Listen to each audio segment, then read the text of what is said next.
Bab 1087. Saat ini, Gesang berkata, "Pak, tolong tunggu sebentar." Saat Surya berbalik, dia melihat Gesang yang tiba-tiba berlutut di tanah, bersujud sambil berkata, "Aku sudah bertemu dengan seorang ahli hari ini.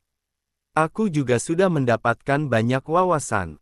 Kalau kamu bersedia, aku ingin mengikuti dan melayanimu." Gesang sudah lama tidak memiliki lawan yang sepadan di negara Baruna.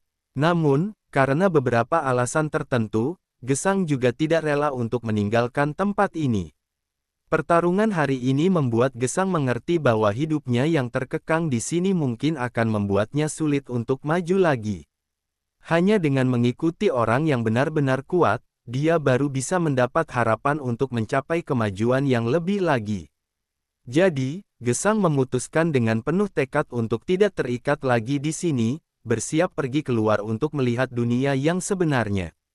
Gesang memutuskan ini juga karena Surya sudah meyakinkannya dengan kekuatan yang nyata. Gesang tahu bahwa dalam gerakan terakhir Surya, penghancur langit dan bumi, Surya sudah menarik sebagian besar kekuatan pada detik terakhir. Jika tidak, tubuhnya mungkin sudah akan hancur berkeping-keping. Meskipun demikian, dia tetap terluka parah. Hanya dengan memiliki kekuatan yang besar, dia baru tidak terjatuh. Pertarungan ini pun membuat Gesang sangat mengagumi Surya hingga dia rela menjadi pengikut pria itu. Surya menatap Gesang yang sedang bersujud, tersenyum simpul, lalu berkata, "Aku juga mengagumimu, tapi masih ada yang harus aku lakukan saat ini. Aku akan memikirkannya setelah aku menyelesaikan urusanku."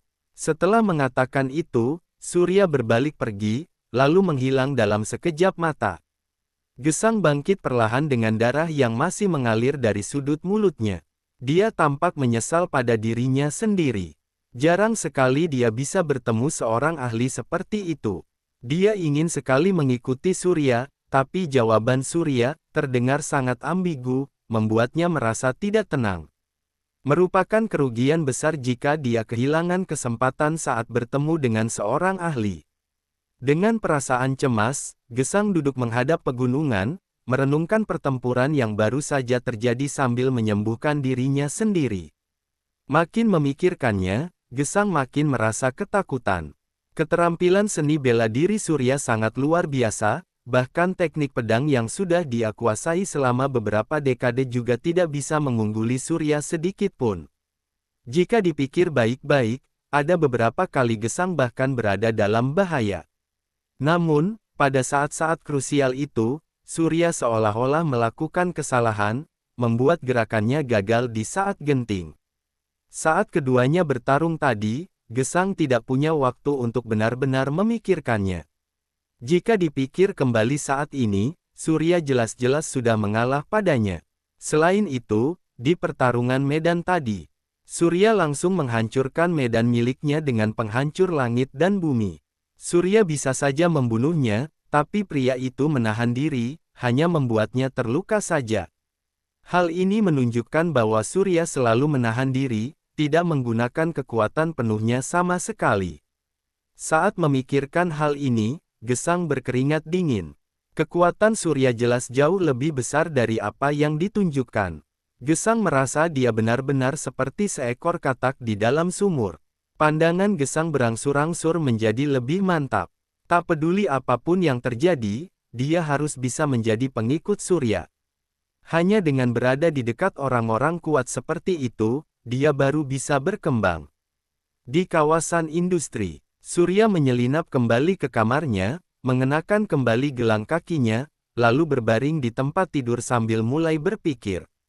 Belum ada kabar tentang Viper, tapi Viper mungkin bersembunyi di wilayah Marawa.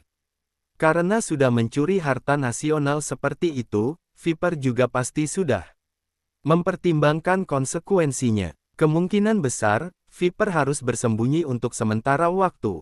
Namun, Surya hanya bisa mencari petunjuk secara perlahan agar tidak membuat lawannya waspada. Jika lawan sampai melarikan diri dengan membawa harta karun itu lagi, semuanya pasti akan jadi lebih sulit lagi. Saat ini, hari sudah mulai terang.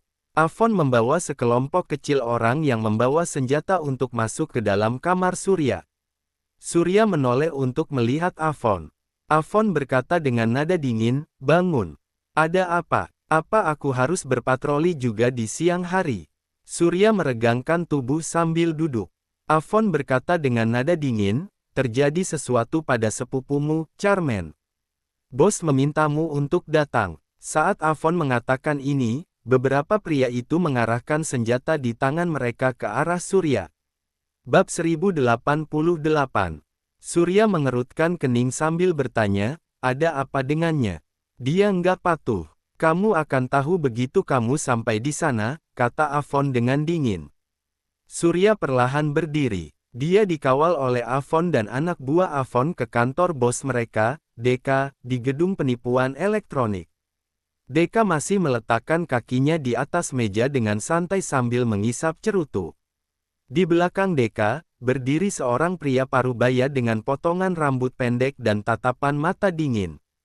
Surya melihat pria itu sekilas, lalu langsung mengetahui bahwa pria itu berada di alam spiritual tahap menengah. Sementara itu, Charmaine berdiri di samping dengan tangan terikat, tampak panik. Ada apa, bos? Tanya Surya. Deka menatap Surya dengan senyum simpul di wajahnya, lalu berkata, sepupumu nggak menghasilkan sepeser pun kemarin. Dia baru saja datang ke sini, jadi belum paham apa-apa. Seharusnya itu hal yang normal, kan? Tanya Surya. Deka mendengus, di sini, hal-hal yang normal itu nggak normal. Setiap orang yang nggak menghasilkan uang harus dihukum. Lalu apa maksudmu memanggilku ke sini?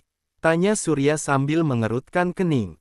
Deka melemparkan cambuk kulit ke arah Surya, lalu berkata dengan nada dingin, cambuk Charmaine dengan keras sebanyak 10 kali. Charmaine tiba-tiba menatap Surya dengan ekspresi penuh ketakutan. Namun, tatapan mata Charmaine memancarkan arti yang hanya bisa dipahami oleh Surya. Tatapan mata Charmaine menunjukkan agar Surya tidak menahan diri. Surya mengambil cambuk itu. Cambuk itu terbuat dari urat hewan, 3 helai urat hewan yang dipilin menjadi satu. Ia memiliki panjang lebih dari 1 meter dan sangat kuat. Satu cambukan saja pasti akan mengoyak kulit dan daging manusia. Kebanyakan orang mungkin tidak akan mampu bertahan sampai cambukan ke-10. Surya memegang cambuk sambil mengerutkan kening, lalu berujar, sepupuku membawaku ke sini untuk mencari uang dengan niat baik. Sekarang kamu memintaku untuk memukulnya. Aku nggak bisa melakukan hal seperti itu. Kamu nggak bisa melakukannya atau ada yang salah dengan kalian berdua? Tanya Deka dengan nada suram. Untuk sesaat, kilat kepanikan melintas di mata Charmaine. Surya mengerutkan kening, lalu berkata, kami hanya ingin mencari uang. Jujur saja, aku merasa kami juga sudah tertipu. Tempat ini nggak seperti yang dikatakan, tapi kami juga menerimanya. Sekarang kamu mau kami saling melukai satu sama lain. Aku nggak bisa melakukannya. Setelah Surya selesai mengatakan ini, dia meletakkan cambuk di tanah. Deka menarik kembali kakinya sambil menatap Surya dengan dingin. Sementara itu, Charmaine tampak gugup dan ketakutan. Setelah beberapa saat, Deka tiba-tiba tertawa, lalu berujar, lupakan saja, aku akan memberinya waktu 3 hari lagi. Kalau dia masih nggak bisa menghasilkan uang, kalian harus tahu kalau tempat ini nggak memelihara orang malas. Bawa dia pergi. Seseorang segera membawa Charmaine pergi. Sebelum Charmaine pergi, dia melemparkan tatapan samar pada Surya. Tatapan mata Charmaine penuh dengan keluhan. Surya tahu bahwa Charmaine berpikir dirinya mengambil terlalu banyak risiko dengan tidak mencambuknya. Charmaine mungkin bisa menahan 10 cambukan. Namun, jika Surya harus menyerang orangnya sendiri, terlebih lagi seorang wanita, dia benar-benar tidak bisa melakukannya. Semua itu juga tidak perlu. Jika Deka benar-benar marah, hal yang paling buruk adalah semuanya terungkap. Namun, Surya juga harus menghancurkan kawasan industri ini terlebih dahulu. Sedangkan untuk Viper, Surya akan memikirkan cara lainnya. Setelah Charmaine dibawa pergi, Deka melanjutkan, baiklah, pergilah ke pos militer. Awasi orang-orang yang nggak bisa menghasilkan uang itu. Jangan biarkan mereka melarikan diri, apalagi sampai mati.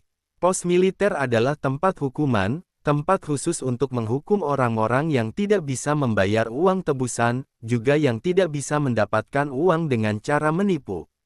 Surya sudah melihatnya saat pertama kali datang ke sini. Surya mengangguk dalam diam, lalu berjalan menuju pos militer. Di belakangnya, ada dua orang pria bersenjata yang mengikuti. Sesampainya di pos militer, Surya berjalan perlahan melewati sel satu per satu. Seluruh pos militer dipenuhi dengan jeritan kesakitan dan permohonan ampun.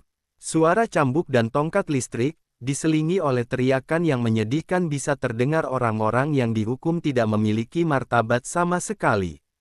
Di sini, mereka diperlakukan lebih buruk dari binatang. Tidak ada lagi yang namanya martabat. Surya hanya bisa menghela napas dalam hatinya. Bab 1089.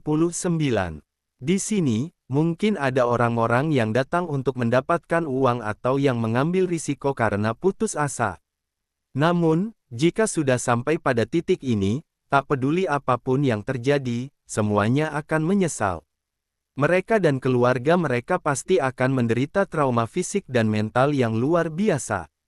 Selain itu, kebanyakan dari mereka yang ada di sini adalah orang negara Aerovia.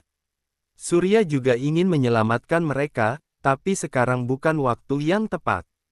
Surya hanya bisa menahan diri. Saat ini, di dalam kantor Deka. Deka bertanya dengan nada dingin, "Nikola, bagaimana menurutmu?" Kultivator alam spiritual yang berdiri di belakang Deka menjawab, "Alam energi sejati, lumayan." "Apa menurutmu dia benar-benar datang ke sini untuk mencari uang?" tanya Deka. Nikola berkata, "Mungkin saja. Bagaimanapun juga, tingkatan alam energi sejati nggak ada artinya di negara Aerovia. Dia nggak akan bisa menghasilkan banyak uang. Tapi gaji yang kita berikan padanya juga nggak tinggi. Ada banyak senjata di sini. Dia juga sudah memakai gelang kaki pelacak. Ditambah lagi, ada aku di sini yang mengawasi. Memang apa yang bisa dia lakukan?" jawab Nikola dengan santai. Deka tersenyum sembari berujar, "Kamu benar, tapi dia masih perlu diuji. Suruh dia menghukum para bajingan itu. Kalau dia lulus ujian, beri dia kenaikan gaji. Biarkan dia mendapatkan bayaran yang sesuai dengan kemampuannya. Kalau dia nggak lulus ujian atau kalau ada keraguan sedikit pun, bunuh saja dia." "Baik, bos. Akan segera kulaksanakan." Setelah Nikola selesai mengatakan itu, dia berbalik, lalu berjalan keluar. Pada saat yang sama, Surya sedang berdiri di depan sebuah sel sambil menyaksikan seorang tahanan dipukuli. Tubuh orang itu sudah berlumuran darah, napasnya juga tersengal-sengal. Namun, dia terus dihantam dengan tongkat listrik, hingga membuat tubuhnya kejang dan mulutnya berbusa. Surya tidak bisa menahan diri lagi. Dia berteriak, "Hentikan!" Dua pria bersenjata yang sedang melaksanakan hukuman itu menoleh ke arah Surya. Surya berkata dengan nada dingin, "Aku dikirim oleh bos. Kalau kamu membunuhnya, bagaimana kita bisa mendapat uang?" Keduanya sepertinya menyadari identitas Surya, jadi mereka berhenti. Pria itu menghela napas dengan suara lemah, bergelung menjadi seperti bola, tampak sangat menderita. Saat ini, Nikola dan anak buahnya menghampiri Surya, lalu berkata, "Ikuti aku." Surya mengikuti dalam diam hingga mereka sampai di sebuah sel. Di dalam sel, ada seorang pria tanpa busana yang sedang meringkuk. Tubuh pria itu penuh dengan bekas luka berdarah. Dia terus bergerak-gerak, seperti ikan yang sudah mati tapi sarafnya masih bereaksi. Nikola memberikan cambuk kulit pada Surya, lalu berkata dengan nada dingin, "Bos sudah memberi perintah. Orang ini sudah nggak bisa menghasilkan uang lagi. Kamu bisa mencoba memukulnya. Bukannya dia sudah hampir mati?" tanya Surya. Nikola berkata, "Kalau mati, ya biarkan saja mati. Karena dia sudah nggak bisa menghasilkan uang lagi, langsung bunuh saja. Dokter sudah menunggu." Surya mengerti bahwa jika orang ini sudah tidak dapat menghasilkan uang lagi, semua organnya akan diambil. Tempat ini seperti neraka. Surya menghela napas. Saat ini, Nikola sudah memerintahkan seseorang untuk membuka pintu sel, lalu memberi isyarat agar Surya masuk. Surya mengambil cambuk, perlahan masuk ke dalam sel, lalu menendang orang yang berbaring di tanah. Surya sebenarnya enggan mengambil tindakan terhadap orang yang tidak berdaya. Namun, sepertinya sekarang dia harus melakukannya. Surya merasakan dilema sesaat. Saat ini, pria yang ditendang itu berteriak gugup sambil berbalik. Keduanya saling menatap, sama-sama tercengang. Pria yang tampak terkejut itu baru saja hendak membuka mulutnya, tapi Surya sudah mencambuk tepat di mulut pria itu tanpa ampun. Suara keras terdengar. Pipi pria itu hancur, giginya terlempar. Apapun yang ingin dia katakan sudah ditahan oleh cambuk itu. Pria itu menjerit, mengeluarkan raungan kesakitan. Namun, Surya terus memukuli pria itu dengan cambuk tanpa belas kasihan, menyebabkan luka-luka yang dalam dan darah membanjiri tubuh pria itu. Surya menunjukkan ekspresi serius sambil terus mencambuk dengan kuat. Pria itu berguling kesakitan sambil menatap Surya dengan sangat ketakutan. Bab 1090. Surya mencibir sambil terus mencambuk pria itu. Dia merasa sangat bahagia di dalam hatinya. Pria itu adalah Revan. Ketika Revan menjadi direktur konsorsium pelita, pria itu bukan hanya tidak mengatakan apa-apa setelah menabraknya, tetapi juga bersikap arogan padanya. Setelah mendapat pelajaran dari Linda, Revan dipindahkan kembali ke kantor pusat untuk menerima hukuman. Namun, Revan jelas tidak mau menerimanya. Dia bahkan menyuap Leo, preman top di Juwana untuk mencoba membunuh Surya. Pada akhirnya, Surya berhasil menyelamatkan diri dengan kekuatannya sendiri. Kemudian, Revan pun dipenjara. Namun, tampaknya Revan masih memiliki kemampuan. Dia bisa keluar dari penjara. Surya tidak tahu dengan jelas bagaimana Revan bisa jatuh dalam situasi ini. Namun, semua itu bukan masalah. Surya tidak akan ragu untuk memberi pelajaran sekali lagi pada orang yang ingin membunuhnya kalau dia punya kesempatan. Surya terus melayangkan cambuknya, menghasilkan suara berdecit. Revan berguling-guling di tanah. Matanya penuh kesakitan dan ketakutan, seolah-olah dia telah bertemu dengan iblis paling menakutkan di neraka. Dulu ketika Revan ditangkap dan dibawa ke penjara, dia masih punya uang dan beberapa teman. Dengan susah payah, Revan mendapatkan jaminan penangguhan penahanan. Kemudian, dia menyelundup ke luar negeri dengan sisa dana terakhirnya. Tak disangka, begitu dia sampai di luar negeri, dia bertemu dengan penipu. Dia ditipu hingga berakhir di Baruma Utara. Semua uang yang dia miliki dicuri dengan kejamnya. Sementara dirinya, dia dijual. Lagi dan lagi, hingga akhirnya jatuh ke tangan Deka. Setelah jatuh ke tangan Deka, Revan benar-benar tidak mampu membayar sepeser pun. Dia mengalami perlakuan tidak manusiawi setiap hari. Baginya, hidup jauh lebih buruk dari kematian. Sekarang, di tempat yang begitu menakutkan ini, Revan secara tak terduga bertemu dengan Surya, orang yang menakutkan ini. Untuk sejenak, Revan bahkan meragukan apakah mungkin semua yang dia lalui sudah dikendalikan oleh Surya. Semua penderitaan dan kesulitan yang dia alami sengaja diatur oleh Surya. Setelah memikirkan hal ini, jiwanya gemetaran, semangatnya langsung runtuh.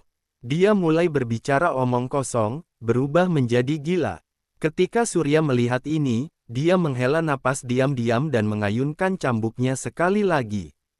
Meskipun Revan pernah ingin membunuhnya, mereka juga memiliki dendam hidup dan mati di antara satu sama lain. Namun, menyiksa orang seperti ini bukanlah prinsip hidup Surya. Bersamaan dengan cambuk yang menghantam tubuh Revan, sebuah kekuatan besar menembus tubuhnya, membuat Revan langsung meninggal mendadak. Pada saat ini, Surya membuang cambuknya, keluar dari sel, lalu menatap Nikola dengan dingin. Nikola menepuk pundak Surya sambil tersenyum simpul. Dua orang dokter dengan beberapa asisten mendorong meja operasi masuk. Tepat pada saat ini, telepon Nikola berdering. Setelah mengucapkan beberapa patah kata, Nikola menutup telepon, lalu berkata pada Surya, "Ikuti aku." Staf Virenda, Putri Gubernur Militer Perbatasan Marawa, akan datang untuk memeriksa kawasan kita. Bos meminta semua orang untuk berbaris menyambutnya. Surya melirik Revan yang diikat di meja operasi, mendengus dingin, lalu mengikuti Nikola pergi. Tak lama kemudian, Deka memimpin ratusan personel bersenjata, serta Nikola, Avon, Surya dan yang lainnya berbaris di pintu masuk untuk menunggu. Di seluruh Baruma Utara, terdapat puluhan kawasan penipuan yang dilindungi oleh beberapa kekuatan bersenjata. Jadi, mereka semua bertindak tak kenal takut. Mereka membayar biaya perlindungan bulanan pada kekuatan bersenjata lokal. Hal ini juga merupakan sumber pendapatan utama untuk organisasi ini. Jadi, orang-orang ini sangat memperhatikan kawasan penipuan ini. Selain itu, kekuatan bersenjata yang dianggap sebagai pemimpin di daerah itu saling bermusuhan satu sama lain. Namun, ini juga adalah penyeimbang. Pemerintah Baruma hanya bisa memenangkan sebagian kecil dari mereka dan menekan sebagian yang lain. Namun, dampaknya sangat kecil. Bagaimanapun juga, penipuan elektronik, perdagangan manusia dan juga perdagangan organ sangat menguntungkan. Tidak ada seorang pun yang mau melepaskannya. Bahkan di dalam pemerintahan Baruma, ada orang-orang yang terlibat di dalamnya. Bersama dengan kekuatan bersenjata lokal, mereka mendapatkan keuntungan bersama. Jadi, tidak mungkin untuk benar-benar menghilangkan kekuatan bersenjata lokal ini. Selain itu, Marawa berada di bawah pengelolaan pasukan bersenjata Karen. Tafinsia, Panglima pasukan bersenjata Karen, sama seperti kekuatan bersenjata lainnya. Mereka memiliki kewenangan untuk mengumpulkan pajak, mengelola lokasi dan juga berbagai macam hak lainnya. Mereka sepenuhnya bertindak seperti seorang raja. Di sekitar puluhan kawasan penipuan di Marawa, Tafin dianggap sebagai dewa pelindung. Tidak ada yang berani melawannya sedikit pun. Saat ini, Surya sebagai salah satu kepala di kawasan penipuan ini, berdiri di belakang Deka sambil menatap ke depan dalam diam. Bab 1091. Tak lama kemudian, puluhan kendaraan militer datang. Beberapa ratus pria bersenjata suku Karen turun dari mobil, lalu berdiri membentuk dua barisan. Pada saat ini, dari kendaraan off-road yang berada di tengah, turun seorang wanita yang tampak dingin dengan kacamata hitam, rambut panjang bergelombang, jaket militer, celana panjang kulit dan juga sepatu bot. Wanita ini seharusnya adalah putrinya Tafin, Staf Virenda. Staf mengenakan pistol emas khusus di pinggangnya. Di bawah perhatian semua orang, dia berjalan dengan angkuh ke kawasan industri. Deka buru-buru pergi menyapa Staf. Dia mengangguk dan membungkuk, lalu berkata, "Nona, selamat datang di Taman Teknologi Abadi untuk melakukan pemeriksaan." Staf menjawab dengan gumaman ringan. Kemudian, di bawah bimbingan Deka, dia berjalan ke dalam. Ketika Staf masuk, semua orang memberi hormat padanya. Staf berjalan melewati orang-orang ini dengan angkuh. Namun, ketika dia sampai di depan Surya, dia menghentikan langkahnya. Kemudian, dia melepas kacamata hitamnya, menyematkannya di rambutnya, lalu menatap Surya sambil bertanya dengan dingin, "Kenapa kamu nggak memberi hormat?" "Aku nggak punya kebiasaan ini," jawab Surya dengan tenang. Lucu sekali. Staf ingin dirinya memberi hormat padanya. Memang wanita ini pikir dia siapa. Namun, saat ini Deka segera melangkah maju, lalu berteriak, "Beri hormat pada Nona." "Sudah kubilang, aku nggak punya kebiasaan ini," balas Surya acuh tak acuh. Deka langsung marah besar. Pasukan bersenjata Karen adalah pelindung Deka. Tanpa dukungan pasukan bersenjata Karen, Deka tidak akan bisa bertahan barang sehari saja. Menyinggung Staf sama saja dengan cari mati. Sementara itu, dalam situasi tanpa pengawasan, Charmen mencari alasan untuk mendekati jendela, lalu menyaksikan pemandangan ini diam-diam. Deka yang sangat marah hendak meminta Nikola untuk mengurus Surya, lalu membuat Surya meminta maaf pada Staf. Wajah Nikola tampak muram. Dia hendak segera mengambil tindakan. Namun, kali ini Staf tersenyum lembut, menghentikan Deka dan Nikola, lalu menatap Surya dengan penuh minat. Sesaat kemudian, staf berkata perlahan, "Kamu berani sekali menentangku. Apa kamu tahu konsekuensinya?" "Aku nggak tahu." Surya tampak tidak peduli. Paling buruk, mereka semua bertarung saja. Dia benar-benar tidak takut pada mereka. Wajah staf menjadi muram. Dia berkata dengan nada dingin, "Siapapun yang berani menentangku akan dipotong-potong, lalu diumpankan ke babi hutan. Apa kamu juga ingin mencobanya? Aku nggak tahu kalau orang lain. Tapi menurutku, nggak mungkin aku akan jatuh ke dalam situasi seperti itu," jawab Surya masih dengan acuh tak acuh. Staf tersenyum dingin sambil berujar, "Kenapa kamu begitu percaya diri?" "Karena aku punya kekuatan," balas Surya.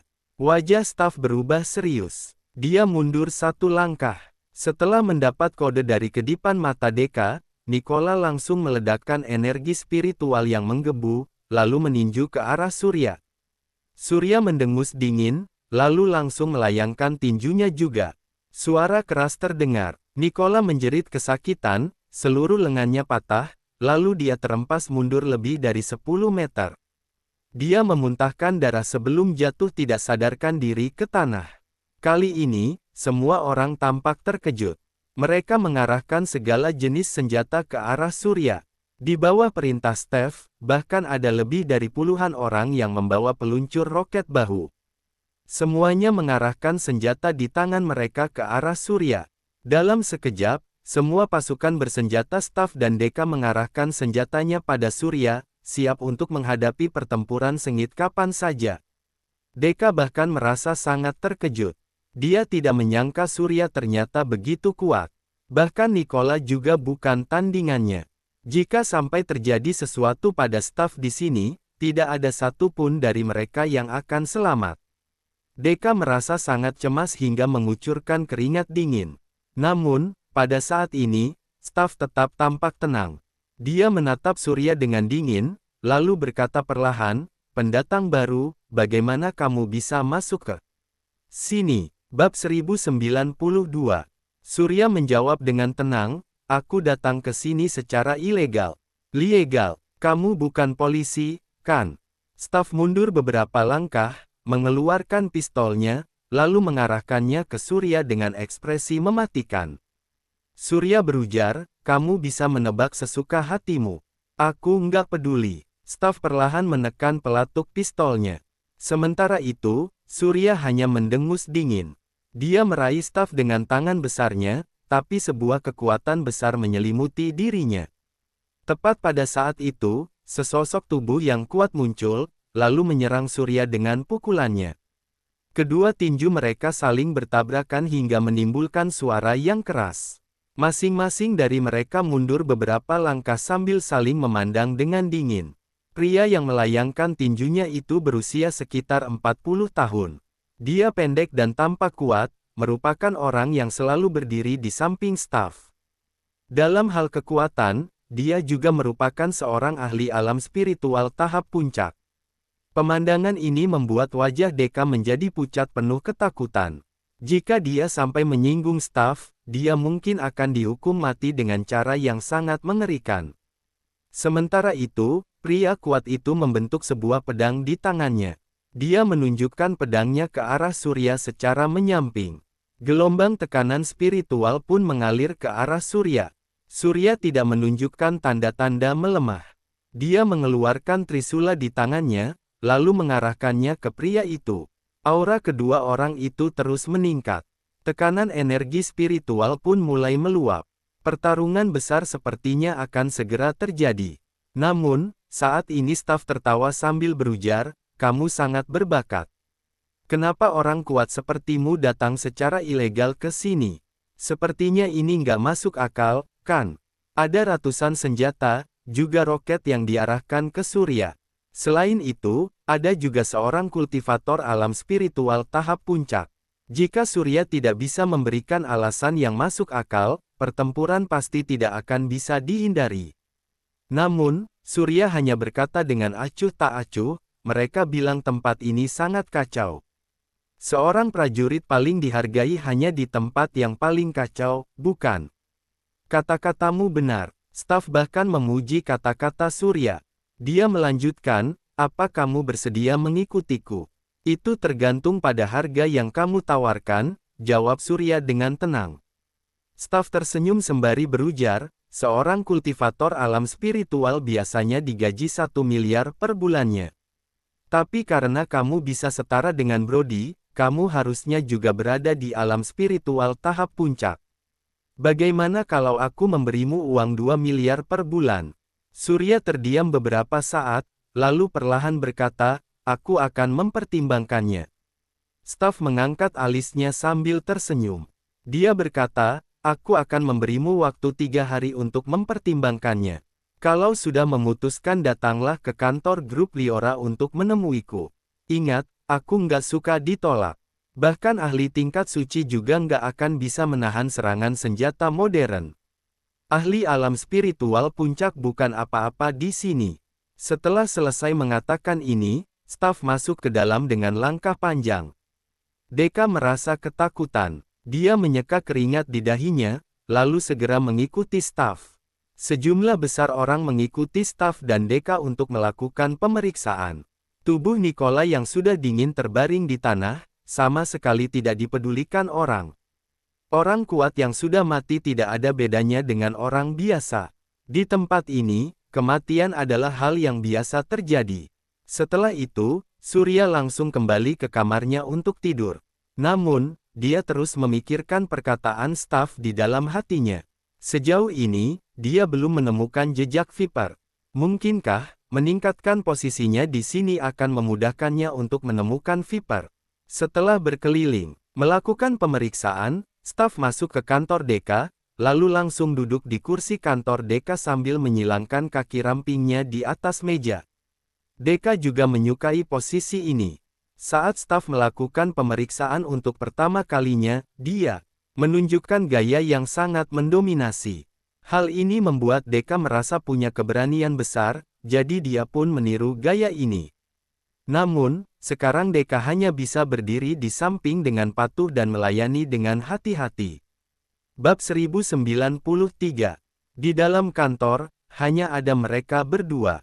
Pintu kantor tertutup rapat. Sementara kultivator alam spiritual tahap puncak tadi berdiri diam menjaga pintu. Staf mengeluarkan sebatang rokok, lalu Deka buru-buru menyodorkan api untuk membantu staf menyalakannya. Staf menyesap rokoknya sekali, sebelum bertanya perlahan, apa asal-usul anak itu? Nona, dia datang ke sini bersama sepupunya. Sepupunya ditipu oleh anak buahku untuk datang ke sini, lapor Deka dengan jujur. Staf berkata dengan kening berkerut, dia adalah kultivator alam spiritual tahap puncak, masuk akal kalau dia menyelinap ke sini untuk mendapatkan banyak uang. Makin kacau tempatnya, makin berharga prajurit itu. Kata-katanya ini benar juga. Apa kamu yakin nggak ada yang salah dengannya? Nona, aku benar-benar nggak bisa memastikan hal ini. Kamu juga tahu kalau kami hanya menipu orang untuk datang ke sini, nggak peduli siapapun mereka. Setibanya di sini, siapapun itu akan sama saja bagi kami. Kami jarang melakukan verifikasi identitas. Selain itu, aku baru saja mengujinya. Aku memintanya untuk menghukum seorang tahanan, dia langsung memukuli tahanan tersebut sampai mati, kata Deka. Staf mengangkat alisnya sambil berkata perlahan, dia cukup kejam. Kalau begitu, sepertinya nggak ada masalah. Nona memang paling bijak, balas Deka. Staf mengangguk, lalu berkata, begitu saja. Kalau dia nggak datang menemuiku 3 hari lagi, bunuh saja dia. Nona, dia adalah kultivator alam spiritual. Aku khawatir aku nggak bisa melakukannya. Deka merasa sedikit takut. Bagaimanapun juga, yang mereka bicarakan adalah seorang kultivator alam spiritual. Dengan kekuatannya, Deka mungkin tidak akan bisa mengatasinya. Staf berkata sambil tersenyum dingin, aku akan mengirim orang ke sini. Seorang kultivator alam spiritual bisa diatasi hanya dengan beberapa senapan berat yang diisi dengan peluru yang bisa menembus baju besi. Itu saja sudah cukup. Memang benar, kultivator alam spiritual biasa tidak akan bisa menahan tembakan terus-menerus dari beberapa senapan berat. Jika ditambah dengan peluru yang bisa menembus baju besi, itu sudah cukup untuk membunuh kultivator alam spiritual tahap puncak. Terlebih lagi, sekarang sudah ada banyak senjata termal yang jauh lebih kuat dari senapan sniper. Setelah mengatakan ini, staf berdiri, lalu berjalan keluar. Deka mengantarkan kepergian staf dengan hormat. Deka melihat staf masuk ke mobil, lalu pergi bersama timnya. Deka pun menghela napas panjang, menyeka keringatnya, lalu menatap ke arah tempat tinggal Surya. Deka menggelengkan kepala. Dia sudah memutuskan untuk tidak melakukan kontak lagi dengan Surya. Surya adalah orang yang disukai staf. Jelas dia tidak memiliki kemampuan untuk bersaing dengan wanita itu. Namun, kematian Nikola membuatnya sangat marah. Bagaimanapun juga, kehilangan seorang kultivator alam spiritual adalah kerugian besar. Harus diketahui bahwa menemukan orang seperti ini bukanlah hal yang mudah. Selain itu, di tempat seperti ini, tanpa adanya seorang kultivator kuat yang berjaga di sisinya, Deka sama sekali tidak akan mendapatkan rasa aman. Sambil menghela napas, Deka berteriak keras, "Kenapa masih diam saja di sana? Bawa si sialan ini ke sel, lalu ambil semua yang bisa. Diambil, jangan sampai aku rugi." Beberapa pria segera menghampiri, menggotong mayat Nikola, lalu membawanya ke sel. Apa yang menunggu Nikola adalah tubuh yang kosong, akan dikeluarkan organ dalamnya. Saat tengah malam, Surya berbaring di tempat tidur sambil mengayunkan kakinya dengan bosan.